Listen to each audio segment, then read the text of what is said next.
Something I have had to do kind of over and over through my career is talk to scientists and convince them to believe that their process can be generalized in a way. I think that's a really big cultural shift that is honestly originates with, I could say from my old days in undergrad, you pride yourself on the fact that you pipetted into the wee hours of the morning on a Friday night. Like, that is so much a part of the culture, and I think that kind of sticks with us as we move into industry, in that it just feels like there's no way someone could do this, some robot can do this better than me sleep depriving myself. Whereas I might say, like, no, like, just imagine everything you could do if you didn't have to worry about that pipetting, and you could instead just like scale up your experiments and add more complexity and, iterate through this process more quickly.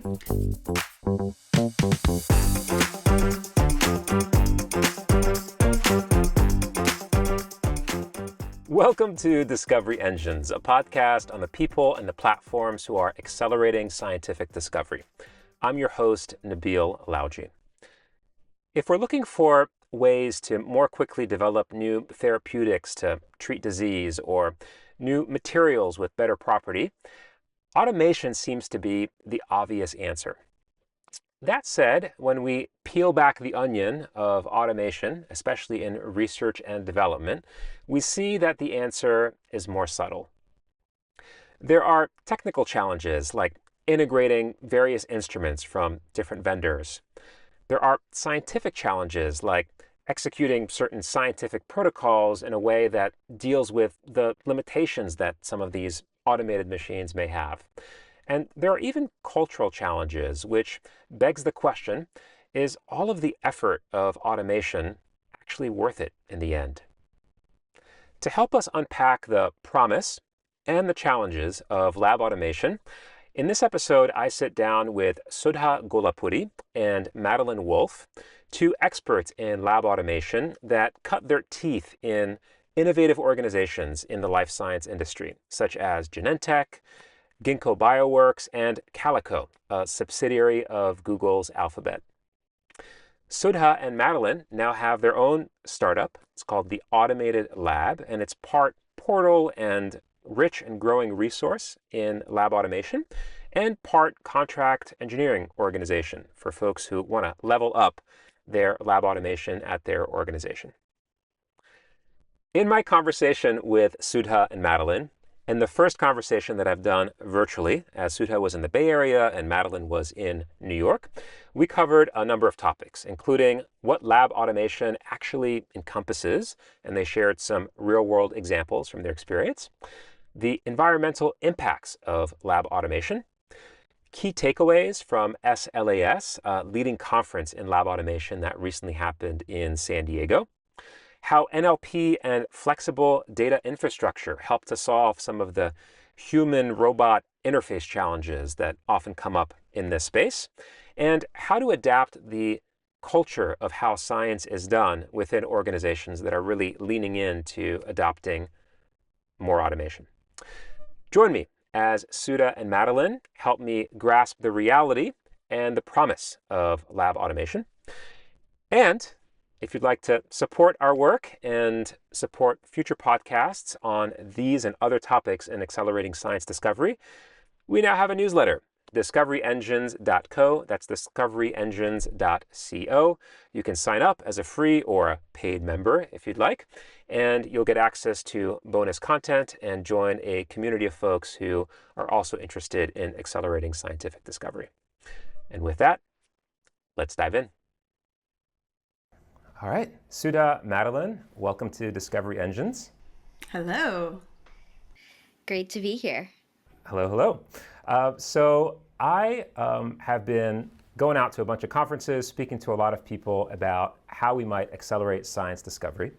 And one answer that I often get is, let's automate things. And at first, I was really excited about that answer. It just seemed so simple and beautiful. And then as I peeled back the onion of that answer, I realized that there are other questions that came up, such as, well, what part of the scientific process should we be automating? For the parts that we're automating and it's difficult, does that mean that we shouldn't be automating those? Does that mean that we should be doing science differently? who should be doing this automation, what expertise should they have, and so on and so forth. And so one reason I'm super excited to be chatting with you both is that you are some of the deepest thinkers that I have met about the automation space, and not just thinking about it, but actually helping to level up the whole field through creating this awesome resource of the automated lab. And so super grateful to have this time with you and excited to dig into all of these questions in our conversation today. You've certainly hit on the the same challenge we reflect on a lot. It's a rabbit hole of a field. Well, I'd love to start off with hearing about your pathways into this rabbit hole. So Sudha, starting with you, I saw, have a bachelor's in biochemistry from UC San Diego. You were a research assistant at Genentech, automation lead at Driver, and then a senior automation engineer at Calico, and currently the co-founder of the Automated Lab. Did I get that right? Yeah, that's absolutely right. Madeline, on your end, I see that you got a bachelor's in molecular environmental biology from UC Berkeley, also an automation scientist at Driver, where, as I just recently learned, you all met. An automation engineer at Zymergen, and then Ginkgo Bioworks, and also the co-founder of the Automated Lab. So far, so good? Yeah, I like to think that I've gotten just increasingly meta about my career, starting at the bench and working my way into lab automation, then working my way into developing automation technology, and now just being a leading thinker, apparently, in lab automation. Well, you're doing something right, because more and more people are excited to be picking your brain and chatting. So cool to hear that journey. So maybe, starting with you, maybe Madeline, can you share more about actually what led you into, for example, even just starting with studying biology? Yeah. Oh, well, gosh. I mean, I think it just grabbed me the first time I took a bio course in high school. But I think my entry into lab automation started with a postdoc I worked with in undergrad who was the biggest Illumina fanboy. So for folks not aware, Illumina is one of the leaders in next-gen sequencing. They build sequencers. And the way it was told to me when I was but a young undergrad was that, it's fundamentally changed the way we look at sequencing and genomics. It's made it much cheaper and faster. You can just do more of it and more scale. And so the work we were doing in that lab, it was ultimately an evolution lab, but we were doing some molecular work. And so basically the team was going out to Hawaii once a year and collecting a bunch of bugs. And then they would put all those bugs into a tube and mush them up and sequence them and try and get a community analysis from sequencing data, which is really incredible because you can actually do that in a way that you never could have with Sanger sequencing, which was the previous standard.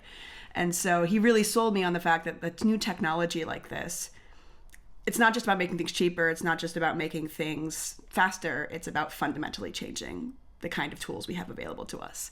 So I kind of think of that as my intro to lab automation in retrospect, although I was at the bench for many years after that. And then Sudha was actually my first mentor in automation. I think our story of meeting kind of highlights our viewpoint on lab automation as the field as it currently is, which is that she was my first hiring manager. She brought me in and said, okay, well, this young woman should be on our automation team. And I think she got a little bit of pushback at the time, actually. I ended up getting hired as a scientist because everyone around was like, but she doesn't have automation experience. She's never worked with a liquid handler. She's coming out of bench work. And I as well was like, why are you hiring me for automation? Like, I don't know anything about this. What I now know is oftentimes, especially when you're looking for junior engineers in lab automation, you're not going to find someone with experience necessarily. That's changing now. It's been some time since then. But in retrospect, realizing that you really have to focus on folks who are willing to learn and willing to deal with a lot of different facets of the field is really how you get in here. So maybe it's a good time to hand off to Sudha. Yeah. I mean, I personally had a similar entry point to lab automation. I actually started as an RA at Genentech at the bench, but I was so incredibly lucky to have joined a group where there was a ton of automation already present and being used, because they did a ton of high throughput sample testing for basically the whole company, which, as you can imagine, is very high volume for Genentech.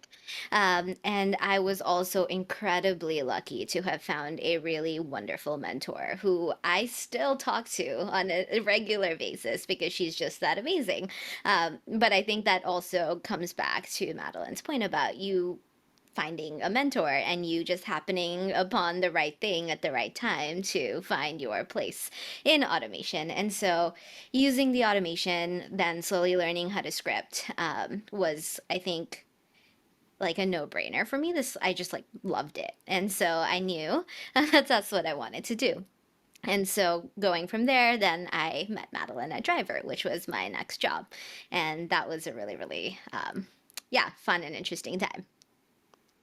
Well, one theme I'm hearing in both of your answers is this idea of what is the right career path, what experience should one have or did one have going into this role.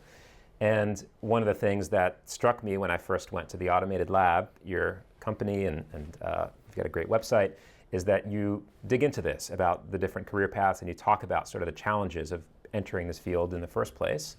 So could you share more about sort of how this field has evolved in its ability to receive young new talent like yourselves when you were starting up your own career journey and put them into action? Yeah, so up until this moment, generally speaking, you wind up in automation. You're not intending to be there. So Sudha and I represent kind of one faction of lab automation engineers who are bench scientists who want to make their work more efficient, or they happen to wind up in a lab that has automation. For myself, that was certainly it. I wound up at Driver with Sudha, and we happened to be working on this really fancy automation system. And then I realized it was fun to play with robots. It was just a natural transition for me. Other folks will come in from more of a mechanical engineering background or a traditional robotics or industrial automation background sometimes, or even on the software side. And they're coming from the other angle where they know kind of the principles of this stuff. And then now it's a matter of learning the science and the applications.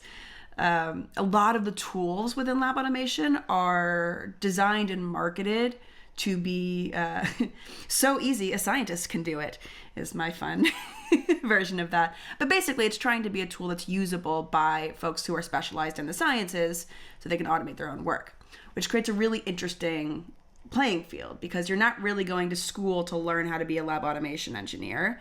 The work you're doing, while the underlying engineering principles might line up with industrial automation, the practical day-to-day just doesn't look anything like each other.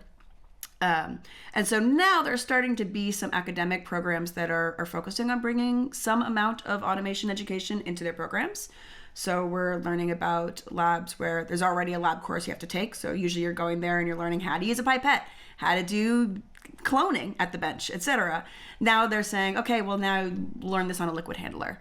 Learn how to develop these processes for yourself, which is really fascinating. And I don't know if any of them have been around long enough that I'm even working with folks who have done this yet. But it feels like we're really at this pivot point where automation has been around long enough, and lab automation specifically, that it's getting more common for folks to have to reckon with it in some capacity. When I first started working at Zymergen for Driver, it was really common to have folks come in who had never worked with a liquid handler before, even though we were like a highly automated company and very, very large lab space. And now it's getting more and more common for folks to come in and at least they saw a liquid handler in the corner of their last lab or something, or they spent a year budgeting for something, perhaps. So it sounds like there's some real focus here in giving people that hands-on interdisciplinary skill set in this academic context, and they're just starting to come up and maybe come into industry. So folks like yourselves will have hopefully an maybe easier experience, sort of ramping them up to speed because they've been able to practice some of that before they got into industry. Am I hearing that right? And actually, it's worth maybe adding on another thing that I tend to overlook as someone who is actually still quite young in the field, all things considered, which is that sometimes I talk to folks who have actually been in the world of lab automation for 30 years, which if you talk to a lot of folks in this current generation of lab automation, they don't think it's been around that long even. And part of that is because it just looks so different, right? Automation as a concept is just about making work more efficient, generally getting more manual work, putting it on machines in some capacity. And what that has looked like has really changed decade over decade. And so the work that folks were doing 20, 30 years ago would be completely unfamiliar to me. Liquid handlers were starting to come out, but even then, the user interfaces, the assumptions about how you interact with them has changed a lot. And so it's... software, for sure. Some ways it's changed a lot, some ways it hasn't changed enough. So Sudha, I'm curious, given the fact that some folks think it's been around for 30 years, some folks think it's brand new, like how do you define what encompasses lab automation? Oh gosh. Yeah, I think this is probably a hotly debated topic, and I personally would say it encompasses so many different things. It can be you working on assay development on a liquid handler, and maybe you're more in touch with the science because you understand experimental intent. You're working closely with the scientists to achieve a final product. There's the mechanical engineering side, as Madeline mentioned, being able to translate the skill set from robotics to a liquid handler and figuring out how things work, that is absolutely a skill set overlap. Making sure that there is some of the software associated with lab automation, that is such a specific and niche thing, but is becoming more common as a job, actually, as time progresses, especially in the last couple of years. I'm seeing it a lot more. And there's microfluidics, which folks are trying very hard to find a good way to integrate with existing hardware like a liquid handler. But microfluidics on its own can be really defined as a form of automation, which I think is really, really cool. There's a 3D printing side. Uh, so really, it can encompass a lot of things. I think this will continue to evolve in the future too as technology develops around automation and around being able to develop high throughput workflows. So to be determined, but for now it could be a lot of different things.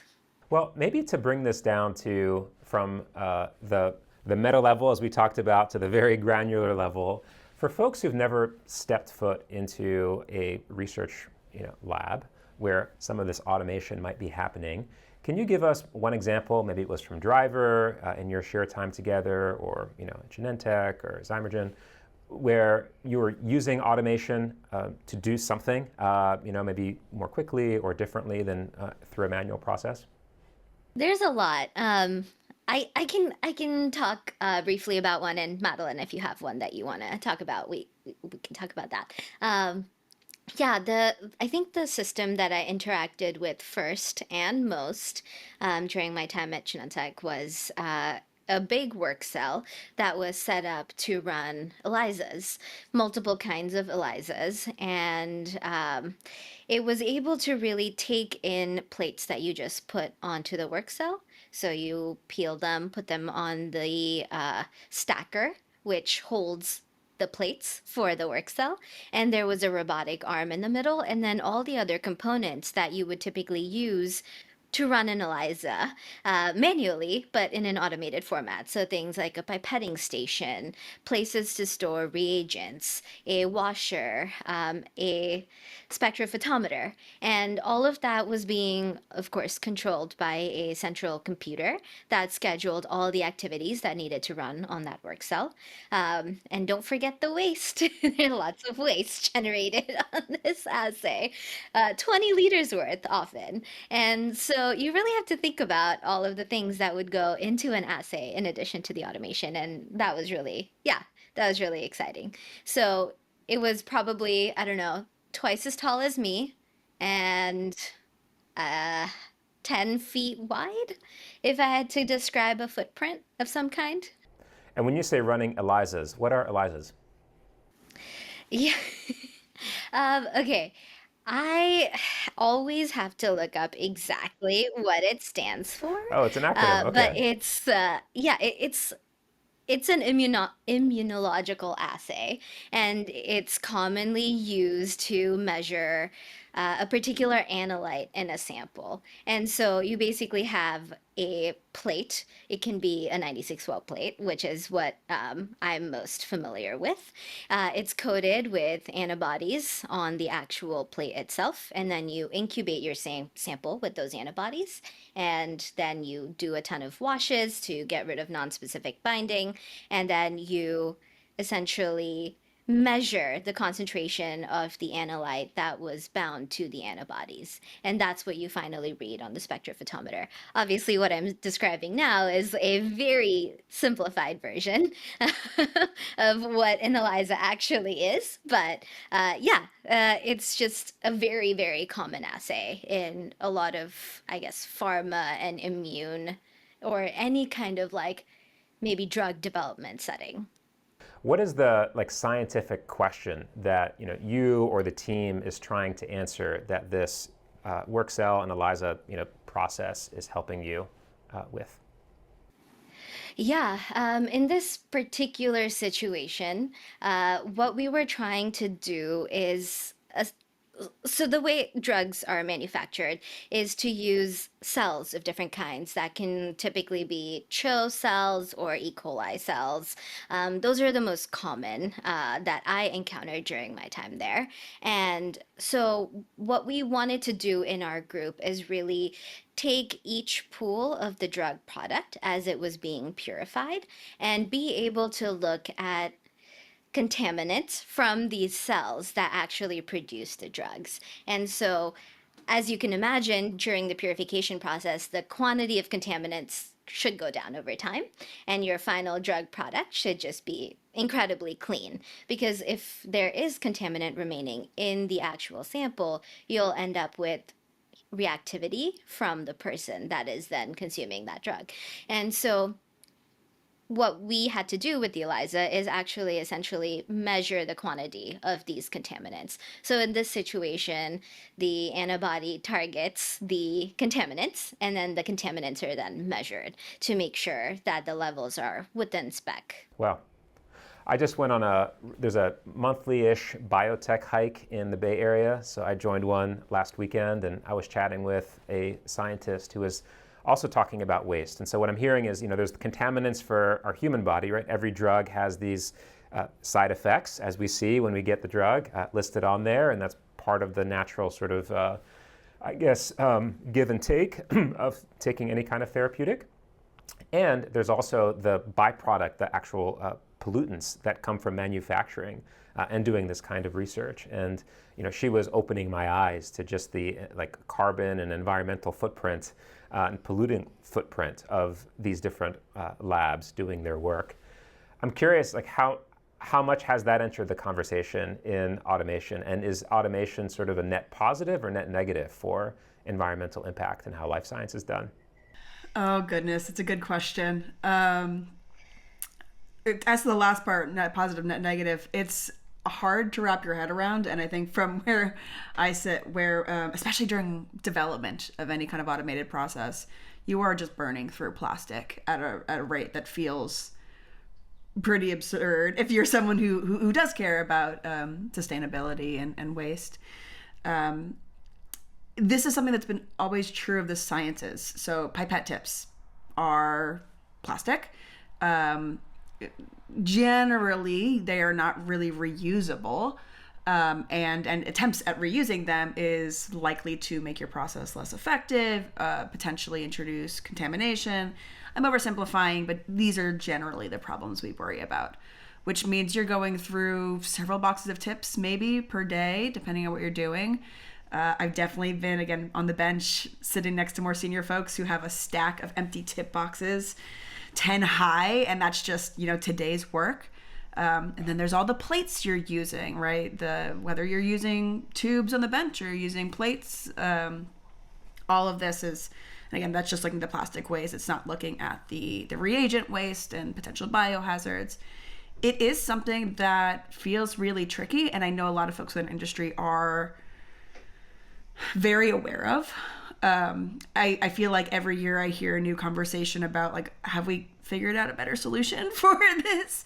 And there are some. So there is a company, Granova, that makes a tip and plate like washing system. So you can now automate the washing of your plastics if you want to reuse them. And they've been around a long time and they have great success stories. There are definitely limits to it.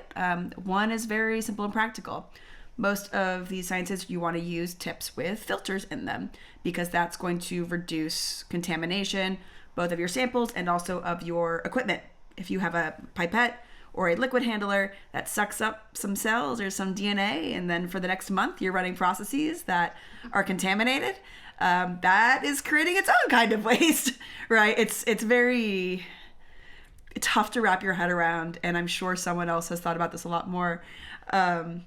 There are also other solutions like reusable tips. So you can buy heads for some liquid handlers that are made out of metal, and you can do pipetting on that, and then they might have on-deck washing.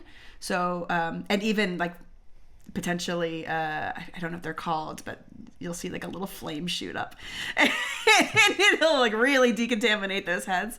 So there are solutions to this effect, but they tend to have limits in their applications. And I think that honestly circles back to the challenges we work with in automation in general, where there's a ton of products out there, there's a ton of solutions out there, there's a ton of options, and every little bit of science is going to have different factors you have to consider and optimize for.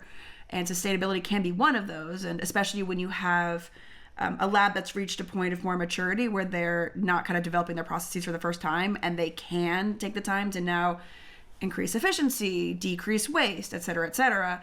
That's sort of the stage when you get to worry about these things, and it's a lot more challenging for folks who are in earlier stages of development, or they're building out their lab at a startup for the first time, to consider. So it is tricky. Not one solution for sure. Yeah, and at that stage of maturity too, you can start to think about assay miniaturization, which does actually cut down on all of these things. And depending on the type of automation that you might be using for something like this, you might be able to go tipless if you use some acoustic liquid handler or something that has a reusable cassette of some kind. So there are definitely ways to go in that direction. Depending on where you are in your process and your growth. Well, Madeline, you talked about the sort of diversity of different products and solutions in the automation space. You both just recently went to San Diego for arguably the biggest showcase or gathering of folks who are building this ecosystem, SLAS, Society for Lab Automation and Screening, I think that stands for. I'm curious, as you were walking around the different booths and going to the different talks, what struck you about the state of lab automation in 2025?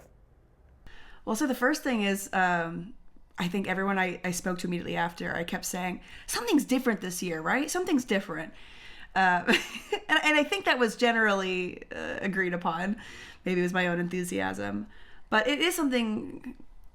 It feels really funny in that it moves kind of slowly, which makes sense because we're working in a world of hardware. We're working in a world where equipment's very expensive. So the rate of cycling through products is slower, which is appropriate, which means a product can get introduced, 1 year, and then it takes a good 5, even 10 years for us to see it. One thing I actually realized is there are a bunch of products there that I really caught my eye that had been around for a while. And I have been scratching my head figuring out how I've never heard of this thing. One example is going to feel very silly, was a tube sealer. So we within the world of lab automation, you are dealing with a bunch of like very funny little intermediate steps. Like there's the raw science, right? There's the liquid handling, there's the analytical devices, but then there's all the kind of infrastructure devices. And usually like plate sealing and plate peeling are a big part of that. And for a number of reasons, microplates, SBS microplates, end up being kind of the standard for a lot of lab automation. And so tubes end up being a really tricky thing in that, one, I mean, they're round and they are harder for a robot to hold in general, let's say. and they're less standardized in general. But also the world of medicine, sample collection basically all works in the world of tubes. And so tubes end up being a funny thing. And one of the reasons tubes are hard to work with the lab automation is that it's been hard to find devices that support them in a really reliable manner.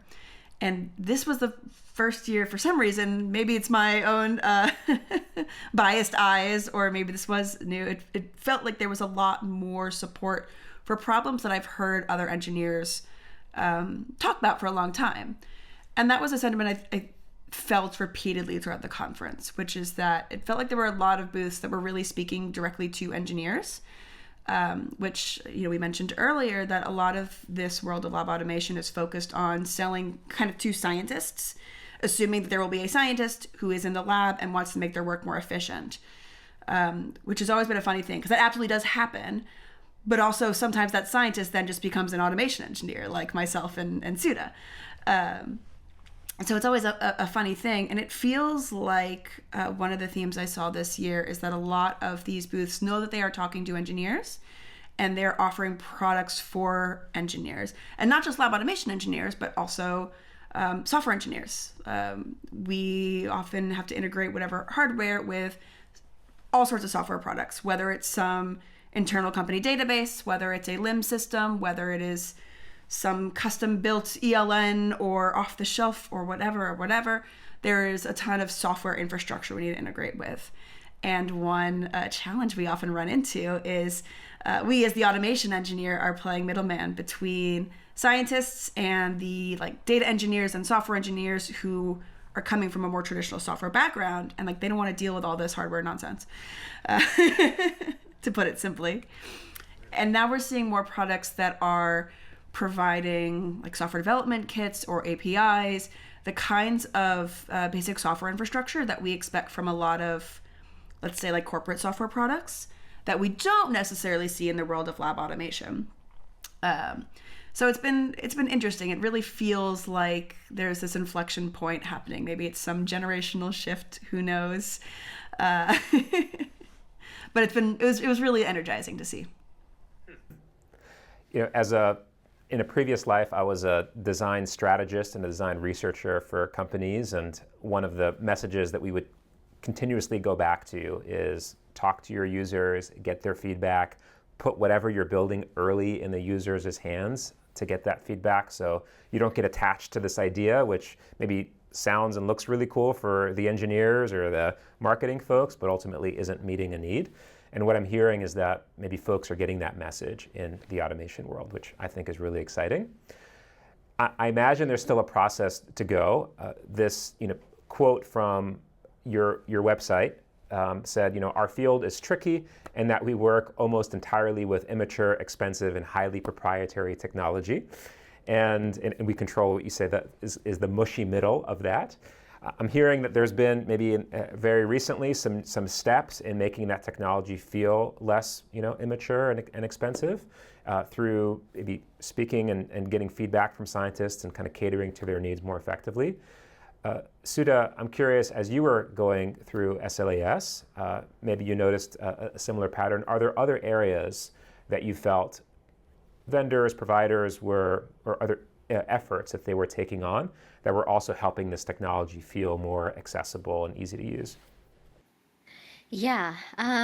Well, I should clarify, I was not personally at SLAS, but I got lots of updates from Madeline, and that was really, really great. I think there were changes from previous years in that there seems to be a lot more of a smaller footprint market out there, especially for liquid handlers.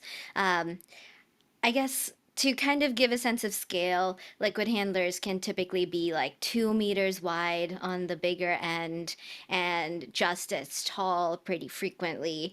And so the footprint can be a big challenge. In addition to the cost of a big instrument like that. And of course, many companies have had smaller versions of things for a while, but it definitely felt like there were more this year. There was an emphasis, I think, on bringing the cost down, which was also really, really a problem for many really small companies. Imagine you're a startup with very little funding. It can be incredibly difficult to pony up, $500,000 for an instrument that might be half your seed funding round. Uh, and so at the end of the day, I think that was really encouraging to see. I really liked that. And the other part, kind of adding to what Madeline was saying, more custom solutions for things. I think there has been a trend just generally over the last 5 years or so, maybe 10, but also that's how long I've been in this field.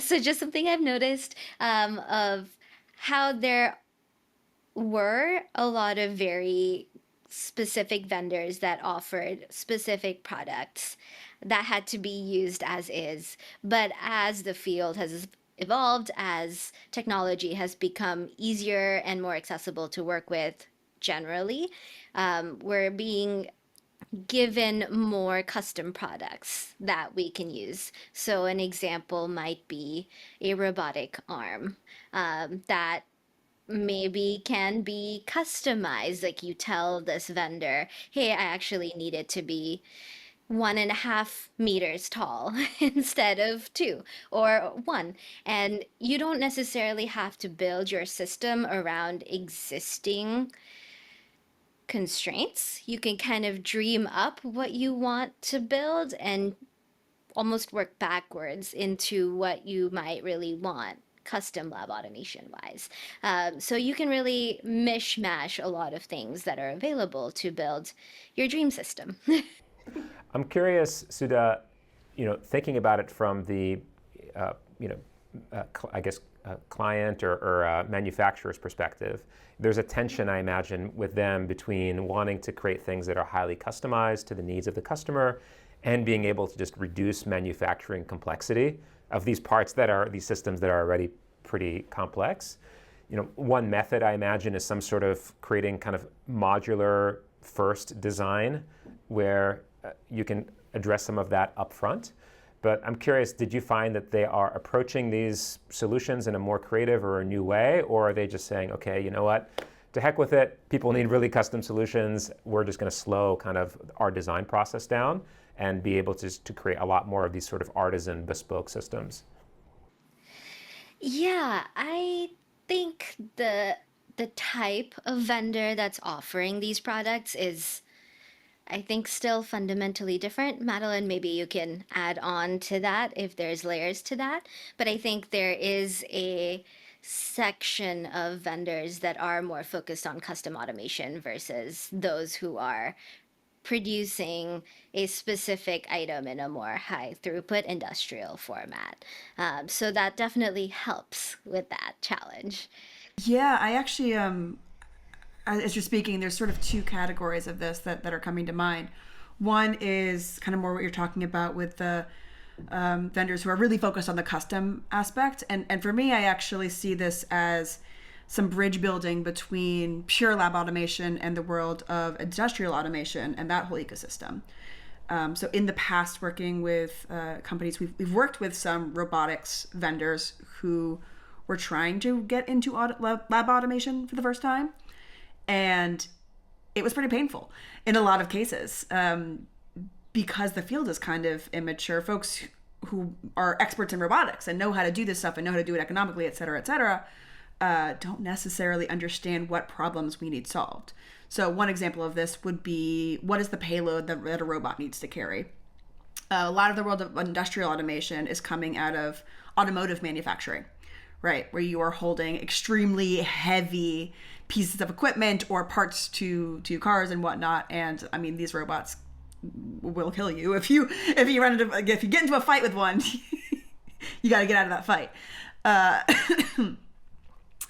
And so teaching folks that we need to be able to move really finely, but we need just this one piece of plastic. And that piece of plastic might get heavier or lighter throughout the process as we add or remove reagents. And we don't have that many constraints, except you have to keep that piece of plastic flat. Because if you turn it sideways, you're going to spill reagents. These were things that are really obvious to someone who's coming out of life sciences, but is just a bunch of new information for a lot of those vendors. So I think there's more awareness and knowledge sharing, kind of building more of a gradient now between pure lab automation and pure industrial automation, which is exciting.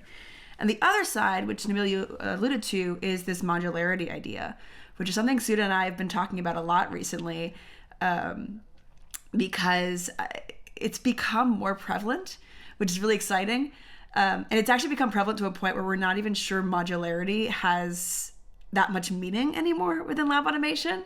And so what I mean by that is, this year there's a ton of vendors, both of equipment and of Workcells, like integration infrastructure, who are talking about modularity. And that might mean, we have a bunch of really standard components and you can click them all together and like, boom, you got a Lego-like system.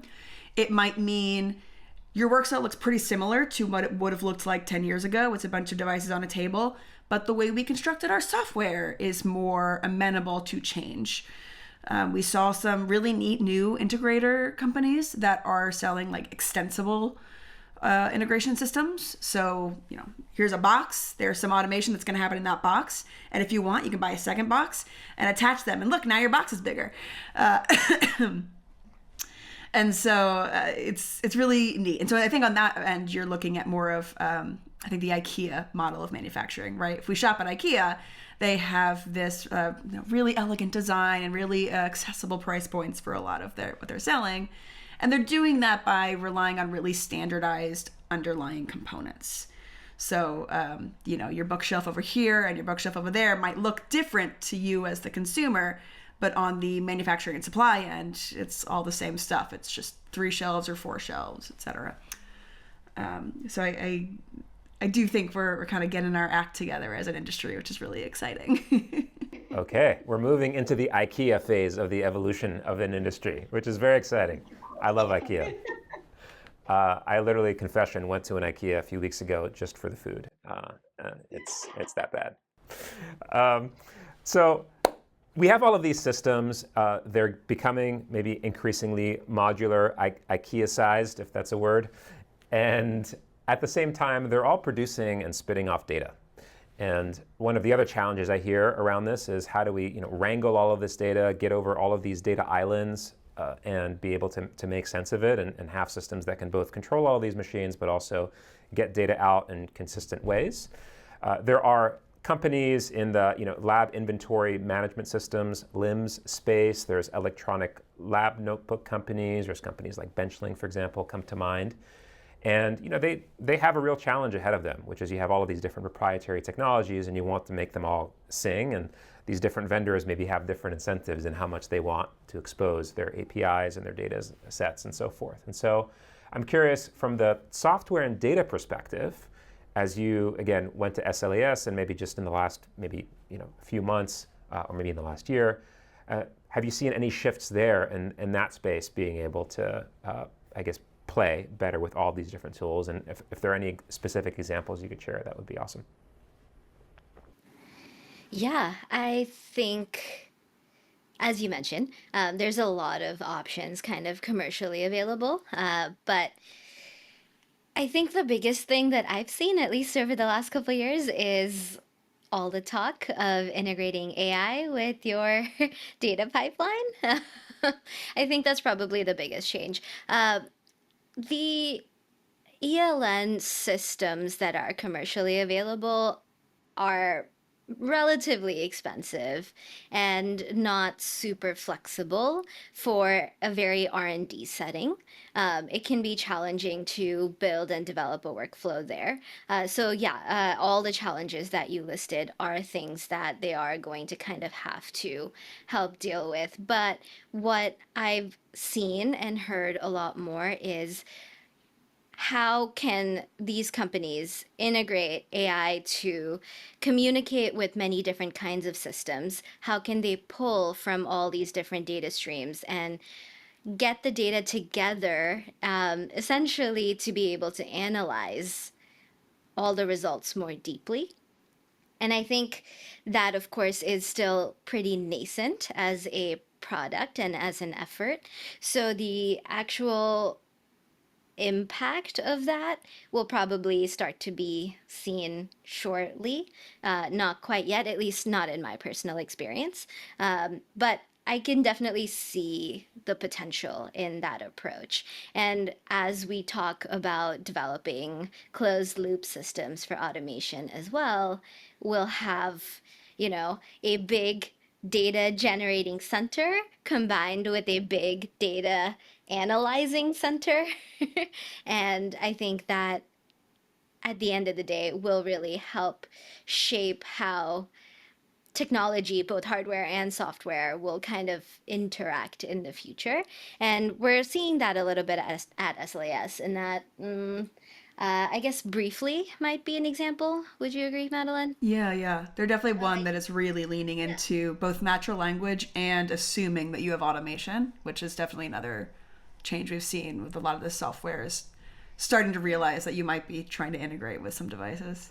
Yeah, so I think they have like a ELN workflow developer that you can then, type instructions in regular English and have it translate into an automated protocol that you can just try to run. And I know that's something actively in development. I know there's a lot of the usual ELN vendors too that are integrating AI. And so I think those are all probably good examples of people trying to make changes in the ELN world. Well, going back to maybe just the specific kind of data question, how do you get data off of all of these systems and be able to feed it into one of these AI models? I'm wondering, where is the solution going to be found? Is it going to be, open source sort of movements? I had a chat with Luis Villa from Lab Automators, and he was talking to me about, initiatives like PyLab Robot, which help, I think, open up some of these maybe more closed robotic systems. And I'm thinking about other kind of analogous open source initiatives in the AI world. Or is it going to be a consortium, right, in the way that we have like a Bluetooth consortium that Apple and Microsoft and Sony and so forth are part of in order to make sure that Bluetooth works or USB works effectively? Or is it going to be just one huge sort of market mover? I don't know, maybe the Hamiltons or TCANs of the world who've got a lot of industry weight that are going to sort of push their format and everybody else is going to follow. How do you think this is going to play out? Because clearly there's a huge interest and excitement in getting these systems to work better for AI applications, but there still seems to be a lot of challenges around it. Yeah, and I think the kind of root challenge we're working on right now as an industry is I think of like the human-robot interface to simplify it, which is that unless you are at a very rare lab where you're truly doing all of your lab work in a really tight automated environment where the software is integrated with the hardware, is integrated with your data infrastructure, that is something a lot of folks are chasing, but are usually somewhere on the roadmap too, rather than it being really successful. And the problem this introduces is if humans are moving from station to station and science is constantly changing, you're planning an experiment this way, you get some results in, you realize you want to change to do something else, is your pipeline for transferring data from one station to another. Whether that is, I have a Workcell and it's doing entire processes here, and then that data gets uploaded somewhere else. That's a little bit more elegant. But oftentimes it looks like I've got a liquid handler over here, we're going to run some processes, then we're going to move over to this analytical station over here, and I need to take whatever, plate map input went into the liquid handler and kind of map that against whatever output is coming from this analytical device. And then whatever other steps you're having, right, through these really complicated processes, something is always changing. Quickly you start losing a handle on all of this data and storing it in a way that is consistent. It is super common in pretty automated labs for folks to be running around with thumb drives with CSV files. Sorry, what's a thumb drive? And we've evolved a little bit. Now it's more like cloud drives than thumb drives per se. But trust me, I've run around town with a thumb drive with various liquid handler files before. It's very silly when you think about what a high-tech environment it is. And that happens because it's genuinely very, very challenging, right? Like wrangling data and creating the guardrails and incentives for humans who are working in the lab, and they are context switching all day, right? You show up, first thing you do is you grab some reagents out of the freezer, you put this one on ice, you put this one at room temperature, you try and find your other fancy reagent, which is like delayed in the mail, and you're pulling it out of a box with dry ice so that you can start your process, because that process is going to take exactly 8 hours no matter when you start it. It's really hard for a human to then ask a human to say, okay, well, now can you format your data in a way that's really acceptable for your robot to parse later? It's just not feasible when it isn't an automatic system. And so part of the way to make this more automatic and make data more consistent in its formatting and therefore its ability to be fed into systems, whether it is an AI agent, whether it is just your LIMS environment, whether it is your analytics pipeline, you want to have the automation starting kind of, or rather present throughout the entire process. So oftentimes you'll see it in an organization, especially if they have some work that is more production oriented and some that is more development oriented, is a pretty hard barrier between the infrastructure around each, which means maybe like for half of the week you are working in really manual ad hoc ways, and the other half of the week you're working in a really pipeline driven work. Or maybe that's split between teams, or maybe that is split in some other way. But that kind of diversity in the environment is going to immediately introduce some challenges in your data. And so one of the versions of this, of solving for this, is creating infrastructure that can map onto the whole environment. So not just one process here or there. Make sure it is flexible enough that you don't have to have super lockdown work in order to make use of data infrastructure. And then the other thing that will be interesting to see is whether natural language can help bridge some of this gap. Natural language processing. It's, again, like very unclear at the moment. We'll have to like wait and let people play with these tools and see what they can come up with. But it may very well be that part of the solution long term is tools that can take in more ad hoc humanized data formats and turn them into something that is more standardized. That is something that would definitely be a big lifesaver for the industry. I'm curious for your take on this question, and I feel like I've gotten hot takes whenever I ask this question. So I'm curious about your hot take, which is, as you're describing the research process, and I'm hearing of this very hands-on, custom, bespoke sort of generative process. And, folks, it seems like, if anything, if they have an automated system, sometimes they're just like, we're going to put that to the side for a sec. We're just going to sort of work the way that we want to work. And then we'll sort of make sense of all the data that has been generated later. And, I guess the question for me comes in like, well, is the juice worth the squeeze, right? Like, should we be automating the R&D part of the process, or should we really just focus more on like, production, for example, gene cell therapy? So I'm curious, how do you respond to that question? Yes, and I think in a lot of cases, you'll see really interesting automation solutions in R&D spaces that maybe probably didn't make sense to invest in, but ended up working really well. And frankly, that's where a lot of the really cool innovation is coming in our field. So it's a very funny position to be in as an automation engineer. Because I think in a lot of cases for a lot of labs, especially, Sudha and I have worked in organizations where they've had large automation teams, and that is not common. I think it's a lot more common to see like one or two people maybe who are dealing with the automation within a lab. In an organization like that, it's completely absurd to try and fit your square peg into your round hole, trying to force this stuff to work. And so I think you need to be taking a different approach.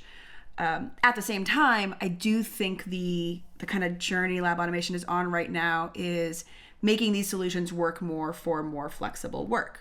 So it's kind of a truism that like lab automation works really great in manufacturing or, you know, redundant clinical processes and whatnot, but it doesn't work in R&D. And I've kind of been on really neat teams that have worked specifically because they know that they need to reach economic scale with automation. And so we have simply developed those tools for ourselves. And it's very complicated. It's a huge investment. It's a huge undertaking. What is neat though is we all learn as a community as we have some of these groups that put together really neat solutions. And I think some of the language and feature sets that I was hearing at SLAS this year from integrators who've been around a while is starting to feel a lot more familiar with the kind of problems we were solving in these organizations where we needed to build our own solution. And of course, we're building our own solution because we can't find anything on the market to fit it. So is the juice worth the squeeze? I think yes, ultimately. On a case-by-case basis, I don't know. But I think it comes back to my little story about the sequencer, which is part of the value of automation in the long term should be that it's fundamentally changing the way scientists work. So there's this whole process that gets us to a place where we are kind of technically capable of providing that kind of tooling.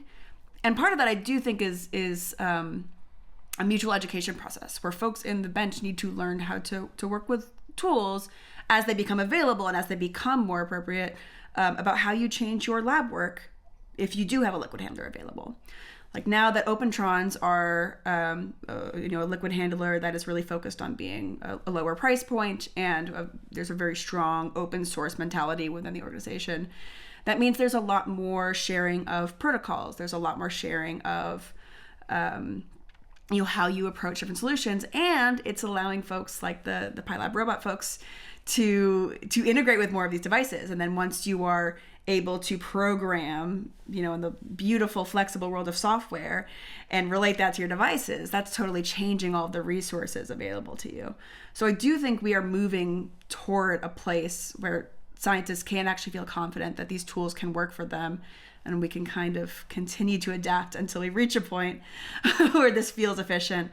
But it is a really tough truth that in a lot of individual organizations, the economics are a little confusing, I'll say.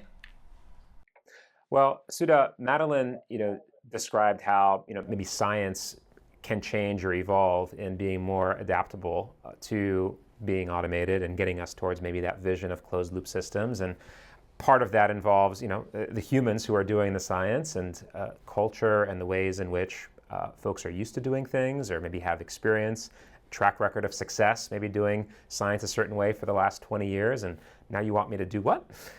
So I know the human side of lab automation is something that you've been thinking about. I'm curious, how do we factor in culture and human, I would say, habits as we think about changing the way in which science is done? Yeah, I think that's something that comes up really frequently as an automation engineer, working with liquid handlers on one end or other robotics and folks who have potentially never interacted with equipment like this. And I think the real thing that you have to keep in mind is you need to be able to, as a lab automation engineer, work with folks from a lot of different disciplines. So the way that you would describe an assay that is running on a liquid handler to a scientist, for example, to help them understand what is actually happening and what factors matter from a lab automation setting as opposed to a manual setting is very different from how I would describe an assay to another lab automation engineer, which would differ significantly from how I would describe a process to a software engineer who might be working with the lab automation engineer. I think being able to communicate across all these different types of technical fields is so specific to a lab automation engineer in some ways. And it's also really interesting because as a company that might be running many different types of assays within one building with only one or two automation engineers there, they're also working between many different scientific disciplines. So not only are you just working with one scientist, right? You might be working with 10. And each one of them has a different experience and understanding of automation. So being able to communicate effectively, but then also designing your protocols and workflows to match what the actual experience of the user is really, really important. And really helping them understand, or at least this is personally something I feel very strongly about, helping them understand what's actually happening will help them troubleshoot and help the automation engineer troubleshoot also, because there's just so much nuance to how science is run. And at the end of the day, you want to be able to develop an assay that's comparable or acceptable to the manual assay itself. And so you're really working in a cross-discipline way, and you want to build an error-resistant system as much as possible. You really want it to be a robust process. And so, yeah, there's a human component in kind of every part of this job. So you talked about the role of an automation engineer as being almost this polyglot, this translator between these different languages of science. And, as we continue to use more and more of these automated machines and write things, for example, in Python, that then these machines execute these protocols, there's, the kind of first level challenge of, there's various ways in which, even the same scientists in the same domain might express a certain scientific protocol, literally in like the English language, even within one organization. What's the solution for that? Is it, having these better sort of like, LLMs that, with really great NLP capabilities that can identify patterns of speech and language and do some of the translation, for the humans? Or is it us, agreeing on how certain things are expressed and being more consistent in how we communicate with each other? What do you make of that? I think my first thought there is something I've grown increasingly confident in the more time I've had to play with this idea, which is a focus more on automation capabilities rather than automation applications. So what I mean by that is both when you consider how scientists think about their work and also when you look at how a lot of automation vendors have marketed their products historically, there's been a real big focus on, buy this liquid handler setup, it's going to work really great for your NGS process. Or buy this Workcell, it's going to work really great for your ELISA workflow. And that makes sense, like from a marketing standpoint, this is a field people are slowly even coming to understand perspective.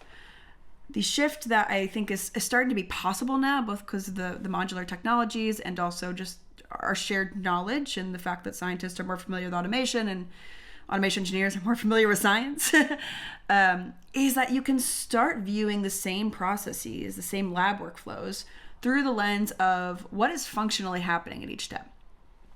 So my little joke about my time working in synthetic biology is like, well, we are a company that moves small volumes of liquids from one place to another. And through the eyes of an automation engineer, that's basically true. Again, generalizing, but I don't care what's in your clear liquid. I'm just making sure the right volume is getting from the right starting place to the right ending place. And then, we're sticking that in the right oven and then reading it on the right, camera. Those are the kinds of functions you're thinking about from an automation perspective. And when you break down, a complex process, so there is a common type of lab workflow, like a mag bead workflow. And mag bead refers to one of the reagents there. It's literal like tiny magnetic beads that have some kind of chemical coating that lets them bind to stuff, for example, DNA. So you use this kind of workflow to extract or purify DNA from some sample. And there's a bunch of different applications of this. So one, there's different chemical coatings to work with different types of molecules. You, depending on how you elute and clean your beads, you might be either getting rid of the junk or you might be taking the good stuff from your sample. And from a scientist perspective, all those details are the process, right? Like that is how you are thinking about it. What is happening chemically at this moment, and therefore how am I keeping track of which step of the process am I in? If you look from the automation standpoint, all of those processes look basically the same. The reagents you're working with are pretty similar from like a fluid dynamics perspective. The order of steps is extremely predictable. You might have an incubation that is 30 seconds or 5 minutes or whatever your special variation on that is. You might loop through the process 2 times or 3 times or 5 times.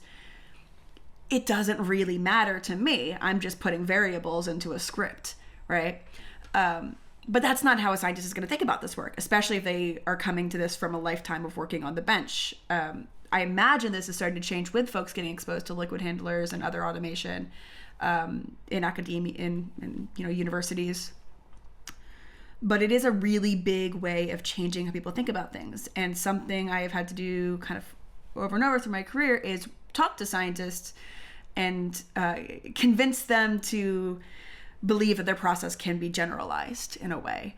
I think that's a really big cultural shift that is honestly originates with, I could say from my old days in undergrad, you pride yourself on the fact that you pipetted into the wee hours of the morning on a Friday night. Like that is so much a part of the culture. And I think that kind of sticks with us as we move into industry, and that it just feels like there's no way someone could do this. Some robot can do this better than me sleep depriving myself. Whereas I might say like, no, like just imagine everything you could do if you didn't have to worry about that pipetting, and you could instead just like scale up your experiments and add more complexity and, iterate through this process more quickly. But yeah, that shift into a capabilities and function focused view of science, I think is going to be a really big element for anything that comes after. Like the natural language stuff is going to be really neat, and it's going to change what it takes to interact with this. But under the hood, there's always going to be, what are we telling robots to do? And if you want to teach a human how to use a pipette, I can do that in about 5 minutes. And then if they practice for another 30 minutes, they might get good at it. But they're going to get it, and they're going to learn on their own, and they're going to see what it looks like to pipette, water versus, try pipetting honey. That's going to look different, and it's only going to take you so much trial and error to figure out how to do that differently. At least for the time being, our liquid handlers can't figure it out the same way, right? They're just being told, aspirate here, do it at this velocity, do it with this acceleration and deceleration. Maybe there's some sensors, right? Maybe it'll tell you whether it's dripping. Maybe it'll tell you whether it's reached like so much vacuum that it knows something is wrong. But when you look at the deck, you're like, oh gosh, some terrible accident has happened here. But there's a lot of this stuff under the hood that is always going to be really essential to how we think about the processes in order to make these more complex ecosystems of software and automation work well. And to add to that really briefly, I think keeping track of some of these development efforts and then being able to feed that into your AI model eventually is the thing that's going to make this potentially more efficient. And you just need to provide it tons of labeled data at the end of the day for that to become a more efficient use of natural language processing. Well, what's a good resource where folks could track the latest developments in lab automation? Yes. So the Automated Lab is our website, theautomatedlab.com. We are a free education and resource hub for lab automation engineers. So our goal is to share some of these really basic principles of lab automation with the broader community. That is both for young engineers and also folks who work in and around lab automation who maybe have never really had to deal with this, but also want to know what their colleagues are talking about. We are also trying to work with more organizations to share information. So one of the things that's really tricky, and one of the reasons we started the Automated Lab, is that it's really hard to share information from the depths of some biotech company, right? They are, and there's like understandable reasons behind it, but it's really tough to share information when your entire business model is based on proprietary information. It's really tough to work with legal and say no, I swear our liquid classes are not actually a trade secret, but from a lawyer's eyes, who can tell? So we're providing a forum for people to share expertise. We are writing some of that ourselves and inviting more folks to reach out. If you are an engineer in this field and you feel like you know where your expertise is, you can reach out to us, Madeline or Sudha, at theautomatedlab.com. Yeah. Well, Madeline and Sudha, thank you for just walking this path, or walking me along this path that you've been walking for a lot longer, and opening my eyes into the state of lab automation and where it's going. I am very grateful, as somebody myself who is trying to understand more about this field, just for the resources that you've put together and the effort that you're doing, and not just making yourself smarter, but helping the rest of us get there as well. So thank you so much for your time and for the great work that you're doing. And thank you. It's really great to have more folks prying into this opaque little field. Yeah, thanks. This is awesome. And next time you're in SF, they built an IKEA downtown, literally steps away from me. They've got an amazing food court, so meatballs on me. Sounds great. Okay.